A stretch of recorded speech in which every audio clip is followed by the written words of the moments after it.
Donc, bienvenue à vous tous. Bienvenue. Aujourd'hui, on va parler du costume de vie, du profil. Alors, je dis costume de vie parce que ça ne représente pas le mot profil, le schéma corporel en entier. Ça représente une partie du schéma corporel et je vais expliquer laquelle. Vous savez que dans le design humain, on a deux informations pour la date de naissance, pour avoir, on prend deux dates de naissance en fait. On prend la date de naissance qui correspond à l'heure de naissance, c'est les activations qui sont en noir, et puis on prend l'heure de naissance qui correspond à 3 mois à peu près avant la date de naissance.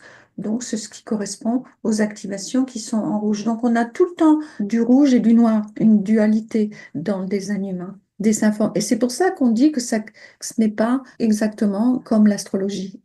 En astrologie, on prend en considération qu'une seule heure et date de naissance. Ici, on en a deux. Et puis aujourd'hui, on va se focaliser sur qu'est-ce que c'est ce profil. Pour le profil, on regarde le Soleil et la Terre.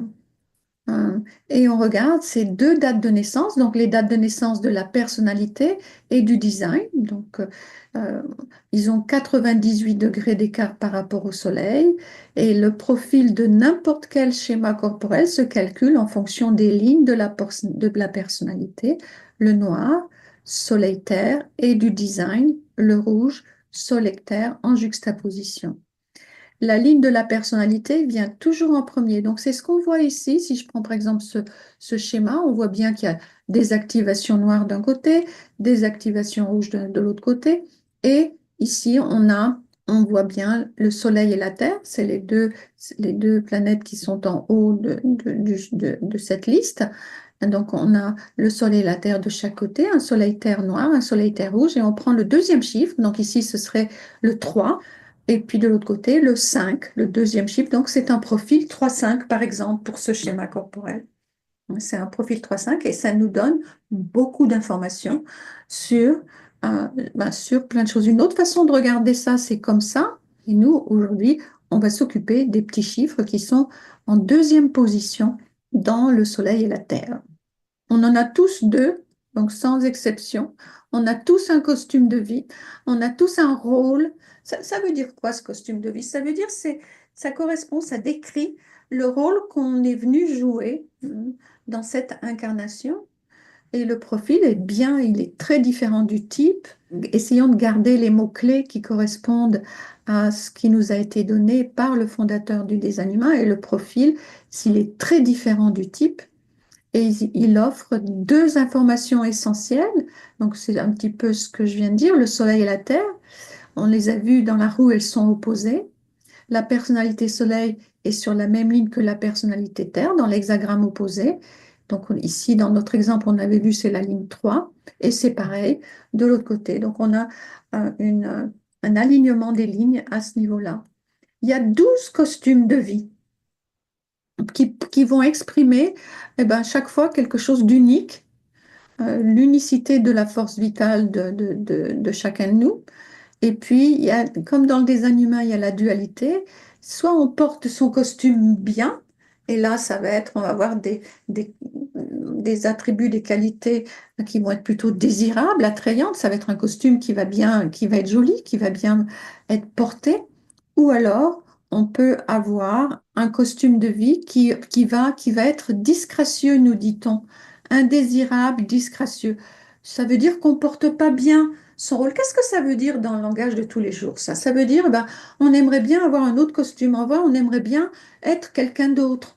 Moi, je rencontre pas mal de gens qui sont pas contents d'être qui ils sont. C'est-à-dire, ils sont pas bien avec qui ils sont. Ils aimeraient être quelqu'un d'autre ou être comme quelqu'un d'autre. Et dans le design humain, on apprend à accepter, à découvrir déjà. Découvrir, c'est la première étape. Et puis accepter qui on est. Donc, on a différentes sortes de costumes. La première catégorie, on va dire, c'est l'angle droit. C'est un costume qui a une géométrie fractale en mouvement, parce qu'on est toujours en mouvement. Euh, la destinée, nous dit-on, est personnelle, il n'a aucun karma. Bon, qu'est-ce que ça veut dire ça? Ça veut dire déjà que c'est important pour cette personne qu'elle s'occupe d'elle en premier. Euh, Sinon, elle risque de s'épuiser. C'est comme si vous voulez, avant de donner à boire à quelqu'un, ou on met même dans l'avion, avant de mettre le masque à oxygène sur votre voisin, assurez-vous de bien le mettre sur vous. C'est un peu ça l'histoire ici, c'est de prendre soin de soi. Ça ne veut pas dire être égoïste. Et puis, cet angle droit, il croise les autres personnes, et il est absolument apte à faire des recherches. Tous les profils à angle droit, et on va voir après, on prendra des exemples, ils sont là pour faire des recherches. Donc, dans l'angle droit, on a plusieurs profils. On va y trouver le 1,3, le 1,4, le 2,4, le 2,5, le 3,5 et le 4,6. Donc, ils sont quand même assez nombreux. C'est sans doute les plus nombreux, les profils à angle droit. La juxtaposition, eh bien, on nous dit, ils ont des profils de la juxtaposition. C'est une géométrie fixe, nous dit-on. Une géométrie où on ne rencontre rien pouvant créer une destinée personnelle et où on ne rencontre aucune force ancienne durant l'incarnation. Ça correspond à un seul profil. C'est le profil 4-1. Donc ici, ce profil, la croix de juxtaposition, enfin la croix, ce profil, bien qu'il soit tout seul, on va dire, c'est celui qui fait un peu le lien entre l'angle droit et l'angle ouvert, on va voir. Donc ici, je vous ai mis, donc ils sont importants, même qu'il soit tout seul, ce 4-1, on va dire, on pourrait dire, ah, tiens, il est tout seul, mais pour ce profil-là, on verra, c'est très important d'avoir une fondation solide. Et puis, oui, c'est sans doute l'élément le plus important de la croix de la juxtaposition, c'est il cherche toujours à avoir, de chercher la solidité. Et puis, on a ici un exemple, on va avoir un profil à angle ouvert, et l'angle ouvert, on nous dit, c'est un profil qui est transpersonnel et qui se déplace dans le sens interdit, dans un sens unique, rencontrant ainsi l'angle droit. Quand on parle de ça, c'est-à-dire que c'est dans le mouvement, hein, on est tous en train de tourner, le mouvement des angles droits, il est dans le sens contraire, des autres. Euh, donc ici, c'est important pour cet angle ouvert. On lui dit qu'il a une destinée transpersonnelle. Qu'est-ce que ça veut dire, destinée transpersonnelle? Ça veut dire être au service des autres. On n'est pas là que pour soi. On est là pour être, on est là pour être au service des autres. Bon, ça ne veut pas dire qu'on ne va pas s'occuper de soi-même, sinon on n'aura pas d'énergie pour s'occuper des autres. Mais il existe pour les autres et il est orienté vers les autres. Il a besoin de trouver ses alliés. C'est très important euh, pour l'angle ouvert de trouver ses alliés. Il dépend des autres pour atteindre son objectif dans la vie. Et il rencontre forcément d'autres angles ouverts. Donc, en général, les angles ouverts qui rencontrent d'autres angles ouverts, ce sont des forces qui se connaissent déjà dans une autre incarnation. Et on projette beaucoup sur l'angle ouvert. On a beaucoup d'attentes sur lui. Alors, maintenant, on va regarder les lignes et je vais vous donner un petit peu des indications sur chaque ligne.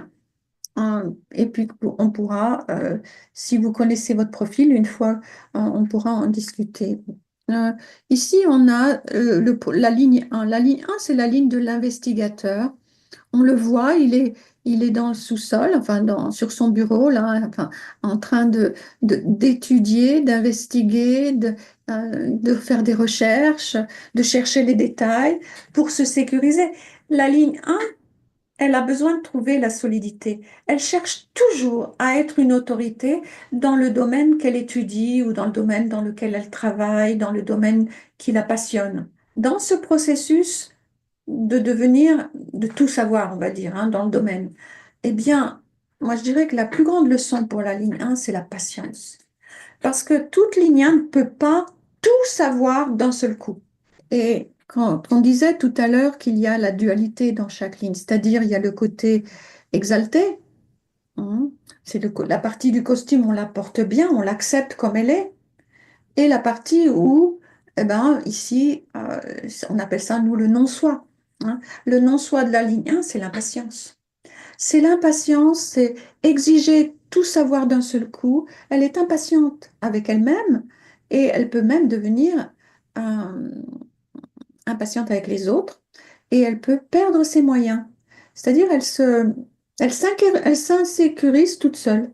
Ou alors, elle a tout le temps besoin qu'on la sécurise. Donc, ça devient obsessif. Donc, si vous avez une ligne 1 dans votre profil, soyez vigilant de ne pas devenir obsessif avec ce besoin de sécurité et de solidité. Comprenez que vous avez besoin de temps pour étudier, hein, investiguer, digérer, intégrer. Et puis, il y aura tout le temps des paliers. Et puis, c'est sûr que vous avez tout pour avoir un- être, euh, être une autorité, hein, une fois que vous avez pris le temps d'étudier. Mais ça demande de l'étude. Maintenant, l'ermite. L'ermite, lui, on le voit ici dans notre petite, c'est la ligne 2. La ligne 2, elle est en train de jouer du piano. Elle se rend peut-être pas compte qu'il n'y a pas de rideau et qu'on peut la voir. Les lumières sont allumées. C'est la nuit, on peut la voir. C'est notre image. On peut la voir qui joue du piano de l'extérieur. Les mots-clés pour l'ermite, c'est le talent naturel. La ligne 2, elle est talentueuse naturellement, elle s'en rend pas forcément compte. Elle n'a pas besoin d'étudier autant que la ligne 1. Elle n'a pas besoin de poser autant de questions que la ligne 1. Naturellement, elle est talentueuse et quelque part, elle sait qu'elle va trouver les solutions, que les choses vont se faire. Vous savez, quand on fait confiance à la vie, les choses, elles arrivent toujours au bon moment, au bon endroit. Hein. C'est l'impatience qui fait que ça devient pénible, frustrant, agaçant, énervant, qui apporte la souffrance, c'est l'impatience. La ligne 2, elle n'a pas de souci. Elle, l'important pour elle, je dirais, c'est de passer du temps seul. Le risque pour la ligne 2, c'est d'oublier de passer du temps seul. Parce qu'elle a besoin du temps seul pour justement, elle met des barrières naturellement, elle a besoin d'en mettre des barrières. Elle n'est pas tout le temps disponible pour tout le monde, la ligne 2, et ça dépend si elle est, par exemple, projecteur, elle va attendre l'invitation qui va faire tomber la barrière. Si elle est générateur, elle va attendre la sollicitation qui va faire tomber la barrière. Ou un manifesteur, l'information qui va lui dire, ah tiens, ça m'intéresse, j'ai envie d'y aller. Sinon, elle reste, elle a besoin de passer du temps seule. Mm. Pour, par exemple, jouer de son piano. Il n'y a personne d'autre, elle est toute seule aussi, elle. Hein. Mm. Besoin de solitude, la ligne 2. Mm. Et ça va lui nuire beaucoup si elle oublie de passer du temps seule. Non, la ligne 3, c'est le martyr, nous dit-on. On voit l'image qu'on a, c'est qu'elle monte et elle descend de l'escalier avec en portant une chaise, un plateau avec deux, on va dire que c'est deux verres de vin qui sont remplis à rabord.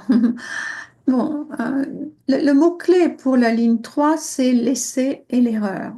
Et le mot martyr, je dirais, c'est le côté, comme on a toujours cette dualité, la vulnérabilité de la ligne 3, le risque, c'est de tomber dans le piège, c'est le piège. Hein. Comme l'impatience, c'est le piège de la ligne 1, de ne pas passer de temps seul, c'est le piège de l'ermite. Pour la ligne 3, le piège de la ligne 3, c'est de tomber dans le syndrome du martyr, de se victimiser. Pourquoi? Parce que la ligne 3, elle va toujours payer de ses erreurs. Elle paye tout le temps. Et si vous avez des lignes 3 dans votre profil, dans votre costume de vie, vous le savez que vous payez tout le temps de vos erreurs. Il y a tout le temps un prix à payer. Mhm. Par exemple, ici, cette personne n'a pas, dans cette image, elle n'a pas réussi à gravir l'escalier sans faire tomber, sans se tordre la cheville, sans faire tomber la chaise ou sans traver dans la chaise et sans faire tomber un verre du premier coup. C'était un processus d'essai et d'erreur. Essayez pour bien prendre la chaise comme il faut, voilà, comme il faut par le dossier, sans s'attraver les pieds dans les pieds de chaise, sans faire tomber le vin en cassant, enfin la verre de vin en cassant un verre. S'il casse un verre, ben, ça va être un prix. Il va falloir nettoyer, racheter un verre. S'il se fait mal, voilà, il y a toujours un prix à payer. Et sachez que la ligne 3, elle a de la résilience et qu'elle peut s'adapter. Elle s'adapte à toute situation. C'est la reine de l'adaptation, la ligne 3. Donc, si vous avez des lignes 3 dans votre profil, une ligne 3, sachez que vous êtes résilient, hein. Ne passez pas trop de temps à vous victimiser. Cherchez, focalisez-vous sur la solution. Grâce à la ligne 3, il y a la mutation. Sans ligne 3, aucune mutation. Si on n'avait pas la ligne 3, s'il n'y avait aucune ligne 3, on n'aurait jamais de changement. Celle qui apporte le changement, c'est la ligne 3. Donc, on peut faire confiance aux lignes 3 quand elles disent ça marche et ça ne marche pas. Elles ont essayé. Elles savent, quand quelqu'un dit, quand une ligne 3, bon, pas une ligne 3 qui a 5 ans, mais une ligne 3 qui a plus de 50 ans ou de 60 ans vous dit ça marche et ça ne marche pas, vous pouvez leur faire confiance. Maintenant, l'opportuniste, hein. La ligne 4, on l'appelle l'opportuniste. On voit que sur notre image qu'elle est entourée elle a beaucoup de gens chez elle, son réseau, puisque c'est la réseauteuse, la ligne 4. La ligne 4, elle réseaute, elle réseaute, elle réseaute. Elle a beaucoup d'influence sur les amis et les amis des amis. Elle n'a aucune influence sur les inconnus. Rappelez-vous, hein. La ligne 4, on attend à ce qu'elle soit sociable, amicale, gentille, bienveillante, charmante. Si elle ne fait pas attention, la ligne 4, à avec qui elle investit son énergie d'influence, eh bien, le risque pour elle, hein, c'est de devenir méchante, piquante, tranchante. Et ça lui fait pas de bien à la fin du compte. Ça peut-être la soulage sur le coup de la fatigue. Elle va dire un mot méchant, envoyer un email méchant, mais après, ça va pas apporter quoi que ce soit à son influence. Au contraire, ça va nuire à son influence. On va commencer à se méfier d'elle. Donc, si vous avez une ligne 4, faites attention, hein, à votre réseau. Euh, Allez vous reposer avant d'être fatigué. Mhm. Voilà, c'est le mot influence ici et le mot opportunité. La capacité de voir les opportunités avant les autres. Et puis on a la ligne 5 qui est une ligne hérétique, on dit l'hérétique, on le voit, là il y a la lumière, elle est pas allumée, hein, on le voit à peine. L'hérétique, il est tout à fait conscient qu'on projette sur lui tout plein de choses. La ligne 5, elle reçoit des tas de projections. C'est le sauveur. On s'attend à ce qu'elle nous sauve. Allez, la ligne 5, tu vas pouvoir m'aider. Est-ce que tu peux m'aider à déménager ce week-end? Est-ce que tu peux m'aider à faire ceci? Est-ce que tu peux me conduire là-bas? Est-ce que tu peux m'aider? Hein. Et la ligne 5, si elle ne fait pas attention, elle peut dire oui à tout le monde. Et puis après, elle a trop d'attentes. Elle ne peut pas assouvir toutes ses attentes et elle risque, c'est ça, c'est le risque, hein, de se faire critiquer. Et c'est sa réputation qui en subit les conséquences. Et la lune 5, elle est vulnérable avec ça. Elle est vulnérable à la critique. C'est sa réputation la plus importante pour la ligne 5. Elle a beaucoup d'influence sur les inconnus, pas beaucoup sur les gens qu'elle connaît. Je dirais pratiquement pas du tout. C'est-à-dire les amis, la famille, non. Les inconnus, oui, pour la ligne 5. C'est le général qu'on vient chercher en cas de coup dur. C'est un peu un archétype. Elle est rebelle, hérétique, ben oui, elle va pas faire comme tout le monde. Elle n'a pas peur d'être à contre-courant, on va dire. Hmm. Protégez-vous si vous êtes une ligne 5. Qu'est-ce que ça va être euh, le risque pour la ligne 5? Ben, il y a deux risques. Soit elle dit toujours oui, elle va être épuisée et ça, elle va souffrir parce que sa réputation, on va dire ah oui, mais t'as promis puis t'y es pas arrivé. Voilà, donc on va plus lui faire confiance. Et l'autre risque, c'est qu'elle devienne un petit peu parano. Alors, la clé, c'est de poser cette question si vous avez une ligne 5. Euh, Demandez bien aux personnes qui projettent sur vous, qu'est-ce que vous attendez de moi exactement? Hmm.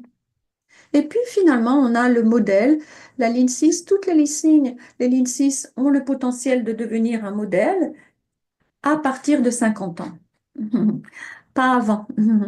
La ligne 6, elle devient modèle une fois qu'elle a passé par ces trois processus de vie. De 0 à 30 ans, la ligne 6, c'est une ligne 3. qui a beaucoup plus de vulnérabilité qu'une vraie ligne 3. Donc, elle apprend ce qui marche et ce qui ne pas, à découvrir ce qui marche et ce qui ne marche pas en faisant des essais et des erreurs et en payant à chaque fois le prix fort pour ses erreurs. De 30 à 50 ans, elle reçoit la protection de la vis. Là, on voit cette image, elle est sur la terrasse du toit. Elle a sans doute autour de entre 30 et 50 ans ici pour cette image. Et elle est en période de maturation. Le mot-clé ici, c'est maturation. Hein. Et afin de bien trouver son authenticité, ce qui l'a fait vibrer pour vivre une vie épanouie et à la cinquantaine. Hein. Le modèle, l'épanouissement, la floraison de la ligne 6, c'est à la cinquantaine. Donc elle perd la protection de la vie, elle redescend du toit, c'est la révolution de Chiron. Et là, eh bien, soit elle est en bonne santé et elle est authentique, elle fait ce qu'elle aime et elle devient automatiquement un modèle pour les autres. Soit elle n'est pas bien, elle ne connaît pas sa stratégie, son autorité intérieure, elle n'est pas bien dans ses pompes, on va dire, eh bien, elle risque de tomber malade. La vie ne fait pas tellement de cadeaux au Lean 6. Donc, ça veut dire, déjà, si vous avez plus de 50 ans et que vous êtes en pleine forme, ben, félicitations.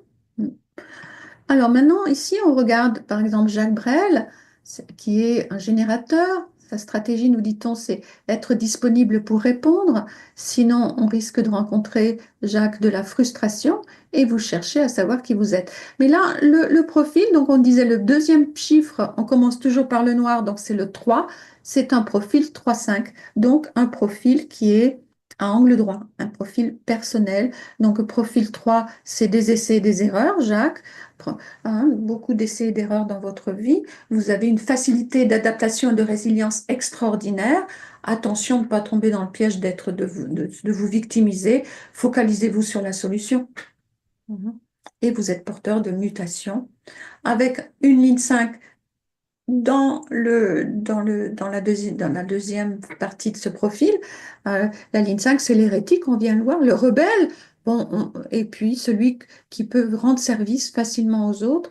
Bon, on vous connaît, Jacques Brel, vous êtes connu pour un petit peu être un peu le rebelle, dire les choses, un petit peu bousculer les traditions, par exemple. Eh bien, c'est la ligne 5, ça. Elle peut universaliser et elle reçoit énormément de projections. Elle est naturellement séductrice, la ligne 5. C'est pour ça qu'elle reçoit les projections. Ça ne veut pas dire que Jacques, par exemple, il décide de séduire quand il se réveille le matin. Non, ça se passe tout seul. Et on projette, donc on lui dirait la même chose. Attention de bien demander à votre entourage cette question. Hein. Posez-leur leur question. Qu'est-ce que vous attendez de moi exactement? Je regarde si j'en ai d'autres. Ah, voici 3-6, c'est Serge Gainsbourg. Bonsoir Serge Gainsbourg. Vous avez un profil 3-6, manifesteur, donc pour vous important d'informer avant d'agir, sinon vous rencontrez de la résistance et au lieu d'avoir de la paix, vous êtes énervé et ça vous met en colère éventuellement. Donc un profil 3-6, ici, ben, le 3, c'est, j'en ai beaucoup parlé, c'est les essais, les erreurs. Donc vous avez une capacité d'adaptation extraordinaire, vous pouvez être absolument résilient. Attention de ne pas tomber dans la victimisation. Et vous êtes porteur de mutation. Hein. Et le 6 aussi, la même chose. Résilience, adaptation, mutation et potentiel d'être un modèle à partir de la cinquantaine si vous vous protégez. Et pour vous, votre stratégie, c'est d'informer avant d'agir et de surtout ne pas être spontané puisque vous êtes émotionnel. Ça veut dire attendre la clarté. Hein. Et la clarté, ça vient pas dans le moment présent. Jamais. C'est aussi un angle droit personnel, donc on pourrait dire à ces gens-là, prenez soin de vous, hein, en premier. Ici, on a un profil 6-2, c'est un profil transpersonnel. Transper- Transpersonnel, ça veut dire qui est là au service des autres. Avec en ligne 6, eh bien, trois périodes de vie, et puis à la cinquantaine, hein, la possibilité d'être un modèle. Et la ligne 2, qui est ermite, qui a besoin de passer du temps seul et qui est talentueuse. Mhm. Donc voilà, ça vous a donné plusieurs exemples. ce que je vous propose, eh bien, si vous ne connaissez pas votre profil, hein, allez demander votre carte, votre schéma corporel sur le site de l'école de Design Humain France, c'est gratuit. Vous pouvez faire une capture d'écran et c'est même anonyme. Si vous voulez pas qu'on connaisse le nom de la personne, c'est pas du tout obligé. Et puis, vous pouvez aussi recevoir, si vous le commandez, ce rapport automatique qui vous donne juste les bases de votre design, mais suffisamment d'informations et vous aurez le profil. Vous aurez aussi, vous pouvez voir si vous êtes, si ceux que ça intéresse, si vous êtes réceptif ou stratégique. Hein, c'est toujours important, c'est la flèche en haut à droite. C'est la fin de notre épisode. Merci de votre écoute. Nous vous invitons à visiter le site de l'école de Design Humain France où se trouvent toutes les informations sur les prochains cours. Il y a aussi le rapport de synthèse. Vous pouvez y accéder. Vous pouvez obtenir votre schéma corporel gratuitement. Vous pouvez aussi visiter le blog et là se trouvent les épisodes, de nombreux épisodes de podcast, des vidéos et aussi sur le site de l'école. N'oubliez pas de consulter le registre des professionnels. À bientôt!